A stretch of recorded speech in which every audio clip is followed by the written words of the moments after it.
சீலா, என்ன மாமா? ஒரு கமாண்ட் வந்திருக்கு. என்ன கமெண்ட் வந்திருக்கு? சீலா ரீப்ளே பண்ணு. சரி.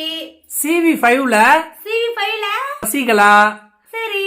நந்தினி, சங்கீதா, ஜெசிந்தா, அப்புறம் ஜோஸ்பின் அக்கா, சரி. இவங்களெல்லாம் ஞாபகம் இருக்கா அப்படின்னு சொல்லி ஒருத்தர் கமெண்ட் பண்ணிருக்காங்க. ஞாபகம் இருக்காவா? நல்லாவே ஞாபகம் இருக்கு. இவங்க போல நிறைய பேர் படிச்சாங்க. செந்திலு, மாக்கா, அப்புறம் சிங்காரவேலு, சிங்காரம், சீலா, ஜெயசீலா, சத்யா, அப்புறம் நிறைய பேர்த்தோட பேர் ஞாபகம் இருக்கு. சரி, அதெல்லாம் இருக்கட்டும். CV5னா என்னது? இவங்கெல்லாம் யாரு? அதை சொல்லு ஃபர்ஸ்ட். மாமா, தர்மபுரி லக்கிம்பட்டி CMS ஹாஸ்டல் இருக்குன்னு சொன்னல, அங்கதான் படிச்சேன். அங்க இவங்கெல்லாம் கூட ஒரு ஹாஸ்டல் ரூம் கொடுப்பாங்கல்ல, அந்த ரூமும் நம்பர் தான் CV5 CV2. ஒரு 2 மாசத்துக்கு முன்னாடி சொல்லியிருந்தல தர்மபுரி CMS ஹாஸ்டல்ல படிச்சேன் அப்படின்னு. ஆமா. இந்த அக்கா பொய் சொல்றாங்க. 4 வருஷத்துக்கு முன்னாடி நானும் அந்த ஹாஸ்டல்ல தான் படிச்சேன், அந்த அக்கா அங்க இல்லவே இல்லை அப்படின்றாங்க.